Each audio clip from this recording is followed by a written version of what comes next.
स्वराज और नमक सत्याग्रह, नमक मार्च। गांधी जी सक्रिय राजनीति से दूर ही रहे और 1920 की अधिकांश अवधि तक वे स्वराज पार्टी और इंडियन नेशनल कांग्रेस के बीच खाई को भरने में लगे रहे और इसके अतिरिक्त वे अस्पृश्यता, शराब, अज्ञानता और गरीबी के खिलाफ आंदोलन छेड़ते भी रहे। उन्होंने पहले 1928 में लौटे। एक साल पहले अंग्रेजी सरकार ने सर जॉन साइमन के नेतृत्व में एक नया संवैधानिक सुधार आयोग बनाया जिसमें एक भी सदस्य भारतीय नहीं था। इसका परिणाम भारतीय राजनैतिक दलों द्वारा बहिष्कार निकला। दिसंबर 1928 में गांधी जी ने कलकत्ता में आयोजित कांग्रेस के एक अधिवेशन में एक प्रस्ताव रखा जिसमें भारतीय साम्राज्य को सत्ता प्रदान करने के लिए कहा गया था अथवा ऐसा न करने के बदले अपने उद्देश्य के रूप में संपूर्ण देश की आजादी के लिए असहयोग आंदोलन का सामना करने के लिए तैयार रहे। गांधी जी ने न केवल युवा वर्ग सुभाष चंद्र बोस तथा जवाहरलाल नेहरू जैसे पुरुषों द्वारा तत्काल आजादी की मांग के विचारों को फलीभूत किया, बल्कि अपनी स्वयं की मांग को 2 साल 55 की बजाय 1 साल के लिए रोक दिया। अंग्रेजों ने कोई जवाब नहीं दिया।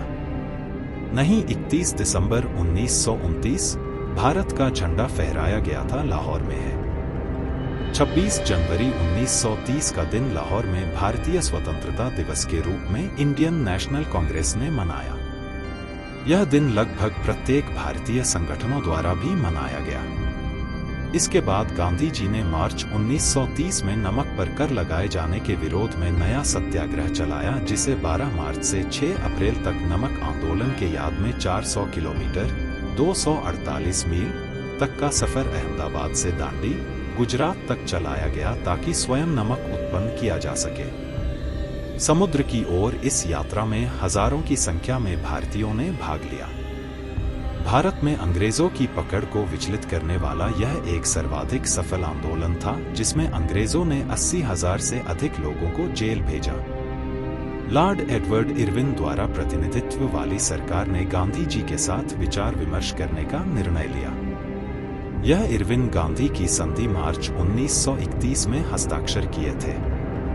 सविनय अवज्ञा आंदोलन को बंद करने के लिए ब्रिटिश सरकार ने सभी राजनैतिक कैदियों को रिहा करने के लिए अपनी रजामंदी दे दी। इस समझौते के परिणामस्वरूप गांधी को भारतीय राष्ट्रीय कांग्रेस के एकमात्र प्रतिनिधि के रूप में लंदन में आयोजित होने वाले गोलमेज सम्मेलन में भाग लेने के लिए आमंत्रित किया गया।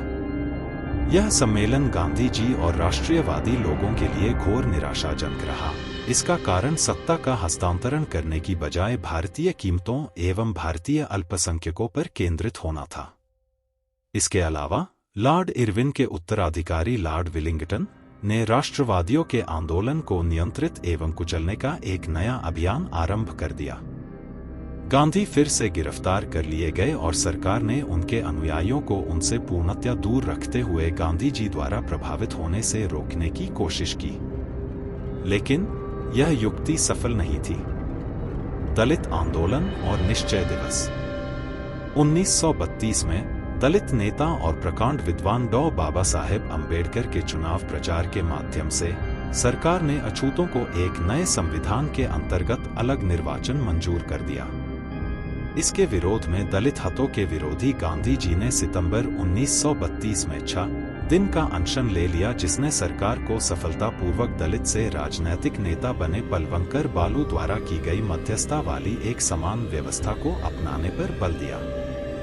अछूतों के जीवन को सुधारने के लिए गांधी जी द्वारा चलाए गए इस अभियान की शुरुआत थी। गांधी जी ने इन अछूतों को हरिजन का नाम दिया, जिन्हें वे भगवान की संतान मानते थे। 8 मई 1933 को गांधी जी ने हरिजन आंदोलन 56 में मदद करने के लिए आत्मशुद्धिकरण का 21 दिन तक चलने वाला उपवास किया। यह नया अभियान दलितों को पसंद नहीं आया, तथापि वे एक प्रमुख नेता बने रहे।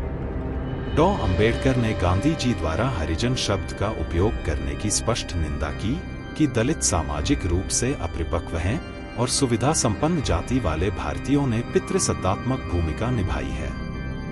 अंबेडकर और उसके सहयोगी दलों को भी महसूस हुआ कि गांधी जी दलितों के राजनीतिक अधिकारों को कम आंक रहे हैं। हालांकि गांधी जी एक वैश्य जाति में पैदा हुए, फिर भी उन्होंने इस बात पर जोर दिया कि वह डॉ. अंबेडकर जैसे दलित मसीहा के होते हुए भी वह दलितों के लिए आवाज उठा सकता है। भारतीय स्वतंत्रता संग्राम के दिनों में हिंदुस्तान की सामाजिक बुराइयों में छुआछूत एक प्रमुख बुराई थी, जिसके के विरुद्ध महात्मा गांधी और उनके अनुयायी संघर्षरत रहते थे। उस समय देश के प्रमुख मंदिरों में हरिजनों का प्रवेश पूर्णतः प्रतिबंधित था। केरल राज्य का जनपद त्रिशूर दक्षिण भारत की एक प्रमुख धार्मिक नगरी है। यहीं एक प्रतिष्ठित मंदिर है, गुरुवायूर मंदिर, जिसमें कृष्ण भगवान के बाल रूप के दर्शन कराती भगवान गुरुवायूरप्पन की मूर्ति स्थापित है। आजादी से पूर्व अन्य मंदिरों की भांति इस मंदिर में भी हरिजनों के प्रवेश पर पूर्ण प्रतिबंध था। केरल के गांधी समर्थक श्री केलप्पन ने महात्मा की आज्ञा से इस प्रथा के विरुद्ध आवाज उठाई और अंततः इसके लिए सन 1933 ईस्वी में सविनय अवज्ञा प्रारंभ की गई। मंदिर के ट्रस्टियों को इस बात की ताकीद की गई कि नए वर्ष का प्रथम दिवस अर्थात 1 जनवरी 1934 को अंतिम निश्चय दिवस के रूप में मनाया जाएगा और इस तिथि पर उनके स्तर से कोई निश्चय न होने की स्थिति में महात्मा गांधी तथा श्री केलप्पन द्वारा आंदोलनकारियों के पक्ष में आमरण अनशन किया जा सकता है। इस कारण गुरुवायूर मंदिर के ट्रस्टियों की ओर से बैठक बुलाकर मंदिर के उपासकों की राय भी प्राप्त की गई। बैठक में 77% उपासकों के द्वारा दिए गए बहुमत के आधार पर मंदिर में हरिजनों के प्रवेश को स्वीकृति दे दी गई और इस प्रकार 1 जनवरी 1934 से केरल के श्री गुरुवायूर मंदिर में किए गए निश्चय दिवस की सफलता के रूप में हरिजनों के प्रवेश को सैद्धांतिक स्वीकृति मिल गई। गुरुवायूर मंदिर, जिसमें आज भी गैर हिंदुओं का प्रवेश वर्जित है, तथापि कई धर्मों को मानने वाले भगवान गुरुवायूरप्पन के परम भक्त हैं। महात्मा गांधी की प्रेरणा से जनवरी माह के प्रथम दिवस को निश्चय दिवस के रूप में मनाया गया और किए गए निश्चय को प्राप्त किया गया। 1934 की गर्मियों में उनकी जान लेने के लिए उन पर 3 असफल प्रयास किए गए थे। जब कांग्रेस पार्टी के चुनाव लड़ने के लिए चुना और संघीय योजना के अंतर्गत सत्ता स्वीकार की, तब गांधी जी ने पार्टी की सदस्यता से इस्तीफा देने का निर्णय ले लिया। वह पार्टी के इस कदम से असहमत नहीं थे, किंतु महसूस करते थे कि यदि वे इस्तीफा देते हैं तब भारतीयों के साथ उसकी लोकप्रियता पार्टी की सदस्यता को मजबूत करने में आसानी प्रदान करेगी, जो अब तक कम्युनिस्टों, समाजवादियों, व्यापार संघों, छात्रों, धार्मिक नेताओं से लेकर व्यापार संघों और विभिन्न आवाजों के बीच विद्यमान थी। इससे इन सभी को अपनी अपनी बातों के सुन जाने का अवसर प्राप्त होगा। गांधी जी राज के लिए किसी पार्टी का नेतृत्व करते हुए प्रचार द्वारा कोई ऐसा लक्ष्य सिद्ध नहीं करना चाहते थे जिसे राज के साथ अस्थायी तौर पर राजनैतिक व्यवस्था के रूप में स्वीकार कर लिया जाए। गांधी जी नेहरू प्रेसिडेंसी और कांग्रेस के लाहौर अधिवेशन के साथ ही 1936 में भारत लौट आए।